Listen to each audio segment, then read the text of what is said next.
video we'll be checking how to load DLLs directly from the plugin folder rather than adding them as references to a class library. For this, I have created a solution with a plugin console and three in class libraries: plugin 1, plugin 2, and plugin contract. Now in the plugin folder you can see plugin 1 and plugin 2 DLLs are already there. They correspond to these two class libraries, and in the code if you can see we are loading these plugins to the loader list and executing the execute method. If we go inside this method we can see that they are being implemented in the plugin 1 class with both the plugin 1 class and plugin 2 class, and each of them actually just logs the execution and with the parameter. So let's see how we are able to invoke these class and see the output in the console. So as you can see that the console has logged the outputs for these two DLLs, and plugin 1 is executed with the plugin 1 parameter is coming from the plugin 1 execute method, and similarly for plugin 2 is executed with the parameter is coming from the plugin 2 class. They have been added as references where they have been added as DLL plugins in this folder. So let's see how we can load these DLLs from the project and yeah, so we'll see in the next section. First we will start by creating DLLs for the plugin 1 and plugin 2 class library. For that we can start by rebuilding the entire solution. When rebuilding the entire solution, all the class libraries present in the solution will get a DLL generated. Okay, let's wait for 1 second, and after the action is complete, we will go to the okay. So the solution will is built. Now we will go to the folder where this solution exists.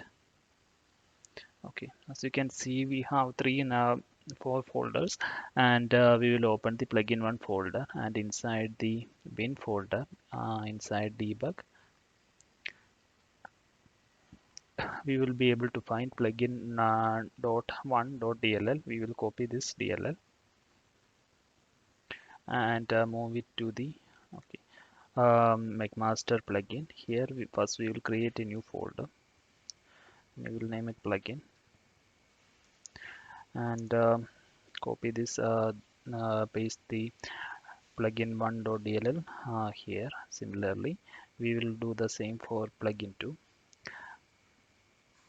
Okay, we will copy the plugin 2.dll and paste it to plugin folder. So now we have pasted the plugin 1 and plugin 2 DLL inside the plugin folder, and if you open the Visual Studio we can see the same here. Okay, the next action is we need to copy these DLLs to the bin folder when the project is getting built. So for that we will right click on these DLLs one by one and go click on the properties and change the copy to output directory from do not copy to copy always for plugin 1, and same thing for plugin 2 properties, copy to output directory, copy always, close it and save the changes. Okay, so now when we are running this project, both these DLLs will be copied to the output directory. Okay, for loading okay, first we need to for loading these DLLs to the memory, we will need to read these files from the plugin folder and load them as a plugin context in the memory. So let's see how we can achieve that. Okay, let me copy this code. Okay, so as you can see we have created a list of plugin loaders, namely loaders, and we are reading the files in the plugin directory, and we are looping through each of these files, and if they exist, we will use plugin.loader and create from assembly to load load the plugin or the DLL to the loader list. Okay, this is what this piece of code does, and we are also providing the shared libraries here. So basically we are using plugin.contract or iPlugin contract as a shared reference for between plugin 1 and plugin 2. So we will also be specifying the type here. Okay, after loading is complete, what we need to do is we need to create an instance of each of these plugin, and invoke them using reflection.